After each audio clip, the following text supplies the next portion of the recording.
MPSC group C ची prelims exam 2025 वर्षाची exam जी 2026 साली 11 जानेवारी या तारखेला घेण्यात आली होती. त्याचा रिझल्ट आज 4 मे 2026 रोजी लागलेला आहे. रिझल्ट मध्ये आपण कट ऑफ कडे बघू शकतो. ओपन कॅटेगरीचा जनरल कट ऑफ आहे 50.25, फिमेल कट ऑफ आहे 47.50, स्पोर्ट्स कॅटेगरी किती महत्वाची आहे 31.25.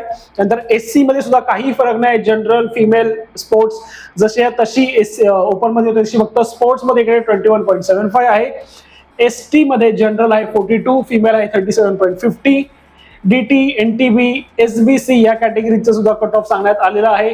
एनटीसी आहे 52.50, एनटीडी आहे 50.25. ओबीसीचा कट ऑफ आहे जनरल 50.25, फिमेल 47.50. महत्वाचे कट ऑफ ईडब्ल्यूएस जनरल 34.50 आणि ओबीसी ईडब्ल्यूएस फिमेल 28. एसईबीसी चा सुद्धा कट ऑफ आहे 50.25 आणि फिमेल 47.50.